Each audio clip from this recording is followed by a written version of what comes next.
Hey, Lark and Rose here, and this video is going to be about a question that comes up often when people are pondering the concept of a stateless society, which is, well, what do we do about the baddies? The scary, nasty people, because anarchists aren't pretending everyone's going to be nice.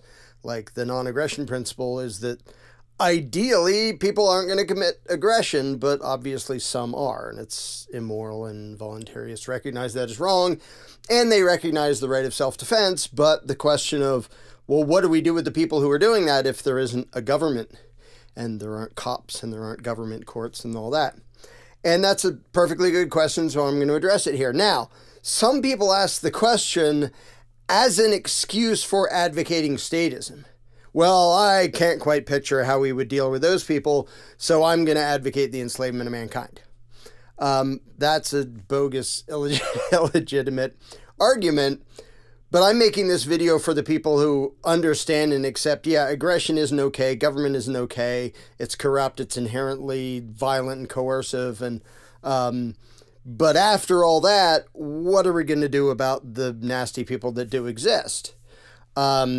Now, step one is, for the nasty people that do exist, don't give them a giant authoritarian empire that they can get control over. So, do away with government is step one. But when it comes to this question, there are two parts. The second part that I'm going to address is what most people are actually asking when they ask that question, which is, well, on a practical basis, what do we as just moral, normal human beings do? Like, what should be our approach to the people, to dealing with the people who choose to commit violence against other people? But there's a step that comes before that, because built into the question is often an assumption. Like when somebody says, well, what would we do about X? If you're asking me, why are you asking me? Like, I'm not going to be in charge of the stateless society, and neither are you. You're going to do what you're going to do, and I'm going to do what I'm going to do. Now, I have suggestions and predictions of how people can deal with such things. A zillion other people have a zillion other viewpoints about it. And I don't bring this up to nitpick or be a jerk, but there's something fundamental about the mindset when you've been stuck in a world in which some outside entity tells you the rules and the processes that you go through if you come upon like a thief or something. Well, you dial 911 and you let the authorities handle it, and they take him to courts that are paid for by lots of people who got robbed, and the cops who kidnapped the guy, if they did, or arrest him, they all got paid by stolen loot, stolen from you, and then you go through this big, cumbersome, weird court system that hardly ever provides justice. Mostly doesn't care about restitution to victims. Sometimes that's sort of a little part of it, but mostly the state just wants to enrich itself by prosecuting actual criminals that hurt other people, and mostly they prosecute people who don't hurt other people, who commit victimless crimes that government just made up to create more power for itself. But when people are starting to ponder, well, what do you do about the nasty people in the world if there isn't a government? The problem is they're trying to shift out of a mindset where somebody else was telling them what we do. Well, here's the process you go through. They get arrested, and they get their plea guilty or not guilty, and they get their day in court. And I mean, a lot of that mythology isn't even close to what actually happens anyway. But at least we sort of have this procedure that people think, well, that's what happens now. I know what number to dial if some bad guy did something. Now, whether they're going to do a horrendous job doing anything about it is another story. But I want to start by talking about the mindset. And one way that people can sort of practice having a different mindset is something I've talked about before, where if I get a bunch of people in a room, 50 or 100 people, again, they may not even know each other, and I'll say, imagine that we all just got shipwrecked on some island. We're all there is. There's plenty of resources, there's fresh water, there's food to eat and stuff, but we're all there is. So we're all of society right now. There's no 911, there's no government, there's no police. what do we do? How do we handle things?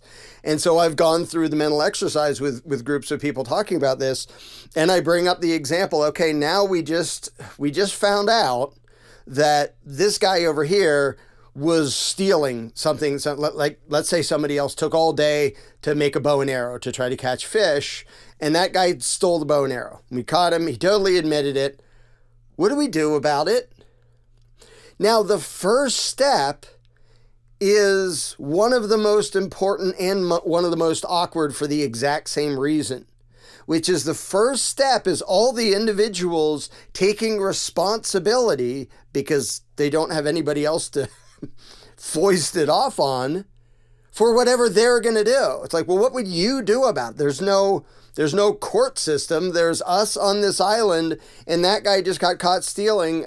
What are we going to do about it? And some people might say, maybe talk to him and try to find out why he thought he needed to do that. And other people might say, well, we need to create a deterrent. Like, we're not going to kill him for stealing a bow, but we need there to be some sort of deterrent. But the mindset where that discussion even starts is really important, which is whatever you do, whatever you choose to do, you're choosing to do it. And you're responsible for whatever you do. And that immediately, A, makes it more awkward because suddenly there's this burden on you. You can't just go, oh, let the authorities handle it. There aren't the authorities. There's just people. And if you decide, well, maybe I have to decide what to do about it, holy smokes, that means it's on me. The responsibility to do something and the responsibility to make sure I don't screw it up or do something unfair or punish someone for something they didn't do or go overboard or like all the ways you could do it wrong. And see, that's the thing about being a moral, responsible adult is you're stuck dealing with the responsibility of I'm one of the grown-ups. So if something has to be done about whatever, like the case of a thief, I'm one of the ones who should probably think, well, what do we do about this? Now, the only we involved doesn't take away anybody's responsibility. Like a group of people on the island might get together and go, so we caught him stealing the bow. Any ideas of what we should do about it? Now, nobody there is going to have the ability to say, well, I'll do whatever to him. You just tell me what to do and I'll just follow orders. I'm just obeying the law. I don't make the laws. I just enforce them. Nobody has that excuse because nobody's pretending to be authority. So whatever any individual after, on his own or after a discussion with other people, whatever you do, whatever you choose to do is your responsibility. And it's on you if you do the wrong thing. And what that automatically does is it makes the vast majority of people more careful and thoughtful about the uncomfortable things like, well, what do we do with somebody who's actually a thief? And so I'm going to get into the practical answers of how we should address that. But first, I think it's really important to notice the difference in mindset when there's not an authority, which is that whatever I do or whatever anybody else does, that's on them. And what I do, that's on me. And because I know that, I'm going to almost automatically be more careful. Well, Fred said that Bob stole his bow. Okay, first of all, do I know that actually is true? Does Fred know that for sure? Maybe Bob made a bow that looks a lot like it. Or maybe he made it up because he's, mad at Bob and trying to get people to hate him. Or maybe he thought he saw that. Or maybe he left his bow lying around and he picked it up and was bringing it back and he thought it was a misunderstanding. Whatever it is, before I'm going to haul off and punch somebody or cage somebody or shoot somebody or, before I'm going to inflict something on anybody, I want to know, because the responsibility is on me, that the response, A, is justified at all, like that the person actually did something, that it's proportionate, that it's useful, that it's legitimate. And I'll want to know what other people think, not because consensus makes something good. It's not the democracy thing. Well, we all voted to chop Bob's head off, so it must be okay. No, the democracy excuse is bogus. What the individual decides to do, that's on the individual. And other people going rah, rah, rah, or boo, don't do that, doesn't change that at all. It can be worth asking other people what they think because it can make things work more smoothly. If you make sure, are we all in agreement that, if I do this in response to Bob having stolen his bow, like, do you guys think that's okay? And are you going to get mad at me? Like, so talking it out instead of duking it out is perfectly useful. But without government, none of that has anything to do with what rules or authority going to tell us we have to follow to deal with, you know, the thief or helping the poor or, you know, making a road, my roads, or anything else. When you get in the mindset of an adult, you realize, well, why would I ask somebody else, what would we do about this? I might ask them, hey, what would you do about this in this situation? But the what would we do implies that somebody's deciding what we're going to do. You're going to decide what you're going to do. I'm going to decide what I'm going to do. Every other individual is going to decide what they're going to do. We can talk it out. We can plan ahead. We can like learn ways that may be more likely to provide justice, which I'm going to talk about in a second. But the most important thing to understand is getting into the mindset of you don't have any special authority. You don't have a legislative scribble that makes you different. You don't have a badge or a uniform that makes you different. You're just a person. So what you choose to do is your responsibility and you're going to be held accountable for it. And it may make people mad. Even if you're in the right, it may make people mad. So there's a reason to talk things out and figure things out and do that. So just the approach isn't, well, what will the rules be that some entity told the rest of us we have to follow in our stateless society? There won't be one. There can be people who suggest stuff and write articles about, here's, I think, a good way to look at like due process and assumption of innocence and proof of guilt and what evidence we should take seriously. And so anyway, that's probably a good place to segue into the second part of the question, which is what people are actually asking. But it's really important that people understand there is going to be no central like committee or emperor of authority that tell you what you should do. You have to use your moral conscience and your brain and your judgment to decide what you are willing to do about anything. And yet you can talk to other people and come to agreements and discuss things and disagree and argue back and forth. But at the end of the day, if your question is, well, what would we do about that? My question back at you is, well, what would you do about it? What would you, as a mere mortal human being, feel justified in doing? What do you think would be useful if you did it? And I can tell you what I might think is useful, but there is no weird final decider external authority that's going to make any of us do anything. We have to be grown-ups and figure it out, which is A, kind of inconvenient because it's responsibility, but B, has a billion times better likelihood of actually providing justice and security and peaceful coexistence. So the mindset is very important. So the second part is sort of the practical answer, and that comes next. Hey everyone, just interrupting real quick here to say thank you so much to everyone who donated in regards to the last video Larkin did, and also every tiny little amount that you donate really makes a huge difference. So the description below says how to do just that. Back to Larkin. So now that we've established that in a stateless society, you're going to decide what you're going to do. And you may like read stuff and talk to people and have input from other people, but you're still in charge of you. Nobody else is in charge of you. And I'm going to decide what I'm going to do. And they might match. We might do something together. They might not match. We might argue about something. We might even have a forced conflict if our views of what need to be done are that dramatically different. There's no thing that there's no rules, no external set of rules that magically makes it so disagreements and conflicts don't happen. That's just human nature. And whenever anybody tries to fabricate some rules and then defer to them, you're just throwing your responsibility out the window.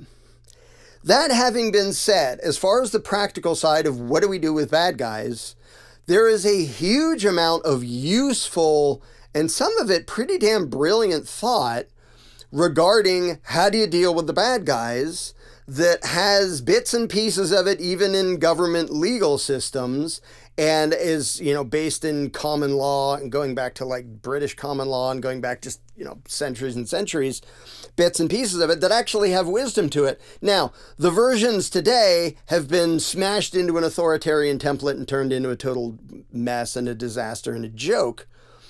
But there are ideas in there. I actually did a separate video about this that are very important. So I'm just going to roughly go over them here, and then I'll put links below to my series. I think I called it What is Justice?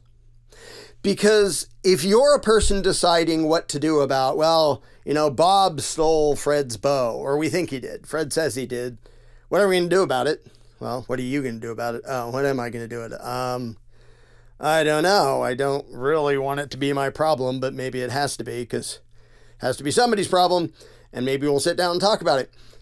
There's a few basic things that if moral people think through this, which I hope you're a moral person that I'm talking to, there's a few things that are probably going to be top priorities. First of all, you don't want to punish or inconvenience or inflict something on somebody and then find out, oops, they didn't actually do the thing.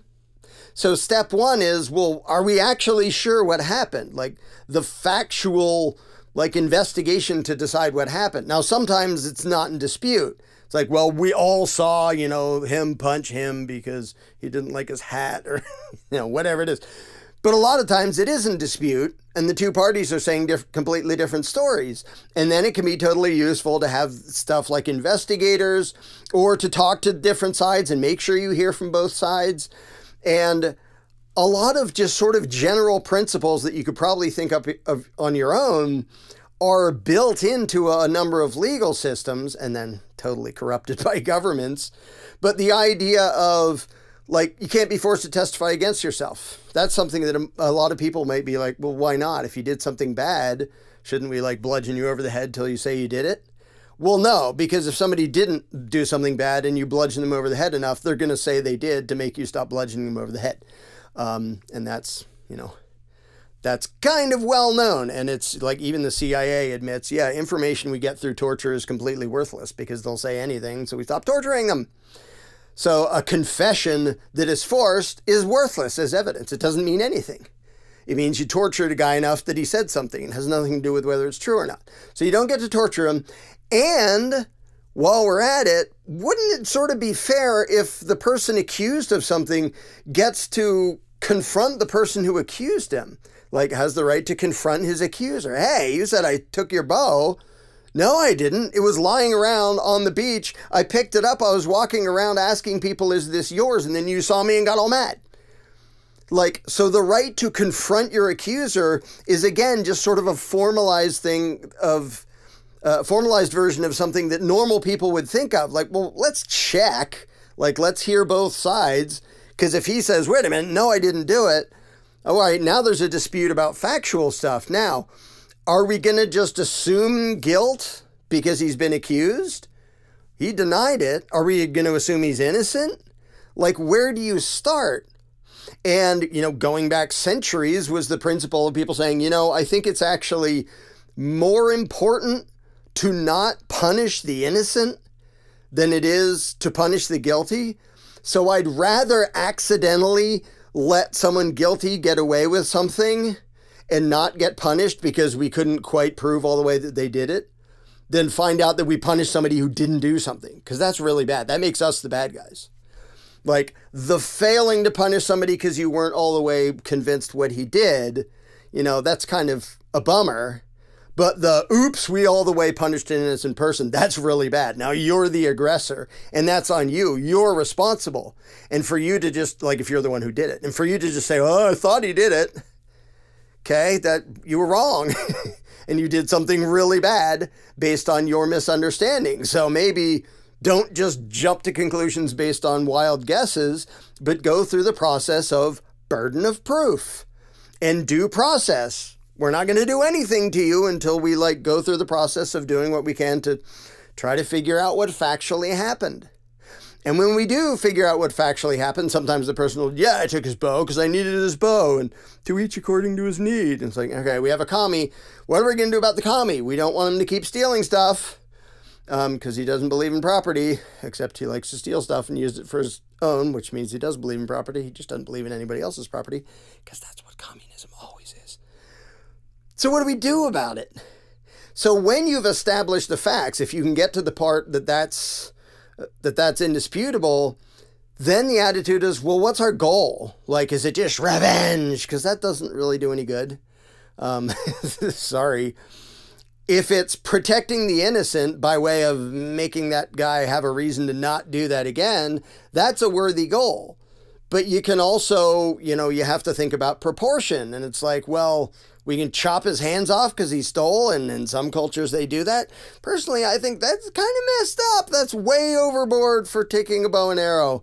Like, I don't think we have to be that barbaric to create a situation in which people aren't going to do that anymore. Can we be a little bit less weird and psycho than that and have it work? But these thought processes are a lot of things that people will naturally go through when the responsibility is on them for whatever they choose to do.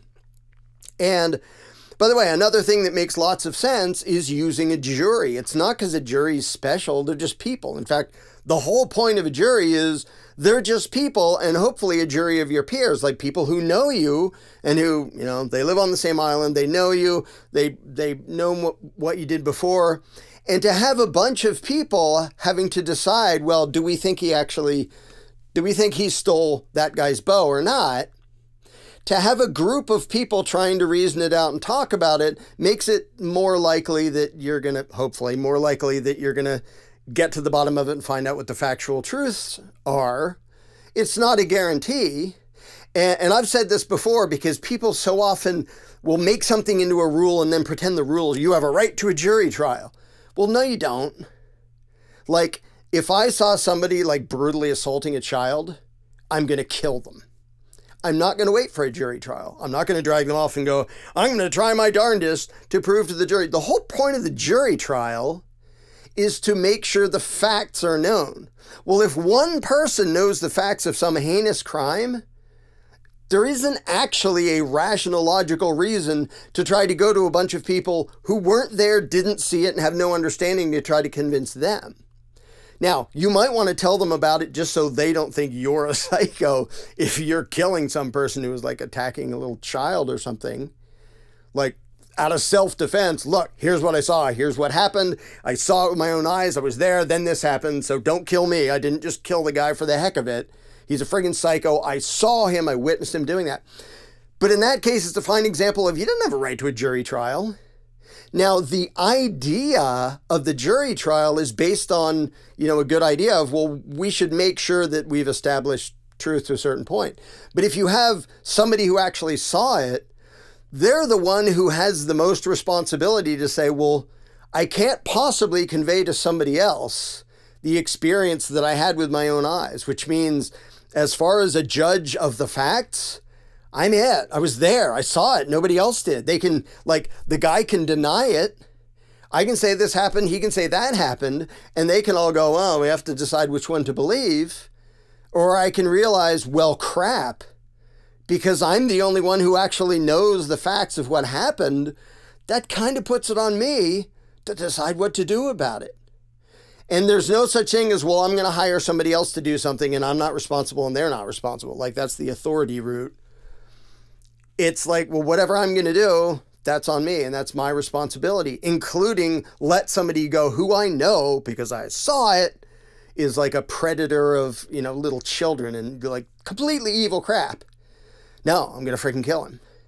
And then I'll tell other people what happened and, they might think I made it up and they might kill me. And that would be a bummer.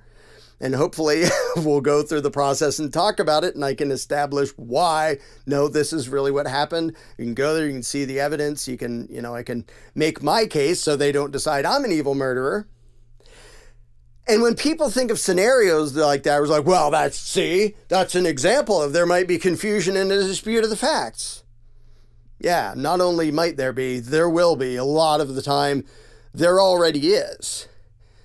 the involvement of government doesn't change the fact that there's always a dispute of the facts. It very often results in a very corrupt outcome where the cops and the prosecutors are rewarded for their conviction rate, whether or not the people they go after are guilty, or whether or not the people they go after have victims and actually committed a crime that hurt somebody, which is not what most federal inmates are there for. They're there for victimless crimes. Like, you possessed the thing that politicians said you're not supposed to have. You didn't threaten or harm anybody, but you disobeyed the master. Well, there wouldn't be any of that in a stateless society, obviously. And nobody would feel justified in enforcing that. I don't really like your habit, so I'm going to kick down your door and point a machine gun in your face. Like everybody else would say, whatever you think of his habit and whatever we think of his habit, that's messed up. You're the problem. You're the psycho. And now we have to figure out what to do about you. So a lot of these principles, again, I'll put the link to my series, What is Justice, have rationality behind them. But the whole point is you think as a responsible adult. I don't want to punish somebody innocent. I don't want to do something that ends up not even doing any good. Like, revenge, and it made him mad, and then we let him go, and then he hurt some other people, and it didn't stop it, and it didn't do any good. So there's plenty of room for, like, talking things out and coming to agreements, and, you know, even reading things, books that are 100 years old about the concepts of due process, and, you know, again, not the government version, which has just butchered those principles into oblivion. But the ideas of, well, what do we do about this? Because there have been people writing pretty dang wise stuff about, well, what do we do about this when somebody, you know, isn't doing the whole peaceful coexistence thing, but decides to steal or assault? What do we do? What's the best way for us to handle this so that it results in justice as often as possible? But when they ask that question outside of the context of government, they're not saying, somebody give us the rules of what we do here. They're saying each of us need to understand this stuff to a level that we can come to an agreement of, what am I going to do? What are you going to do? What are each one of us going to do? Knowing full well that we are individually responsible for whatever it is that we choose to do.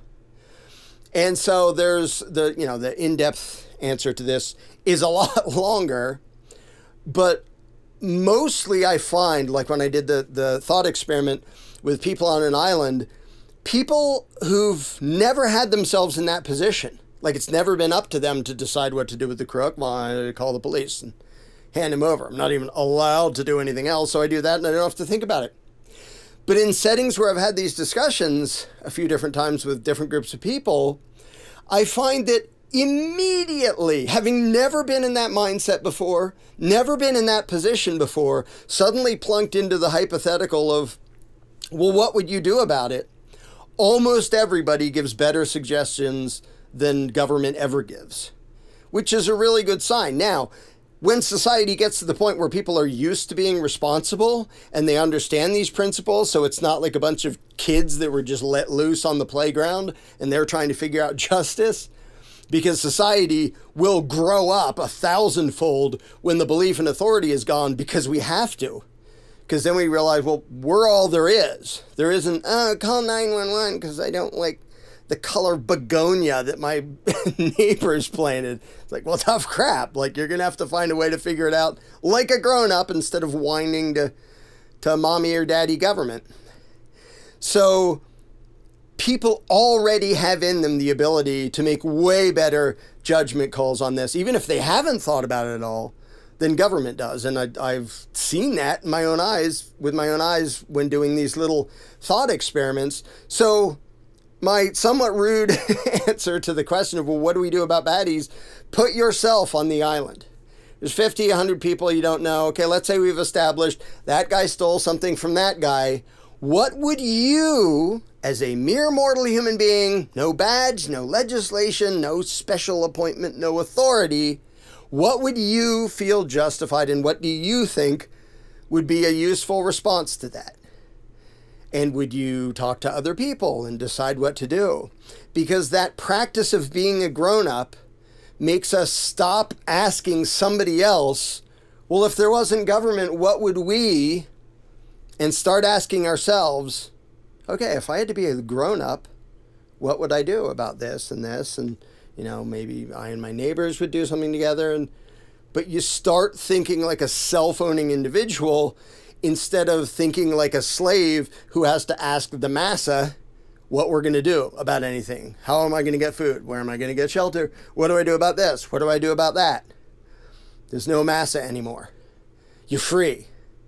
And the trouble is, now you have to be responsible to figure out, okay, now that I'm just me and I'm in charge of me and I've reclaimed ownership of myself, I kind of have to figure out what the moral choices are in how I'm interacting with other people and what I'm choosing to do and how I deal with the ones that are nasty. And that's a big responsibility. Yeah, it's a big responsibility. And it's one of the reasons people want government to be real so they don't have to be grown-ups. They can be children and call the authorities to handle everything. Well, there aren't the authorities. That's a made-up BS thing. And when you try to fabricate that into existence, you make a massive amount of violence and extortion and strife and conflict and all the things you hoped that was going to solve. It makes 1,000 times worse. So my somewhat rude answer to what would we do about this in a stateless society is, I could tell you what I might do about it, but who cares? I'm not in charge of the world. What would you do about it? Don't forget to donate.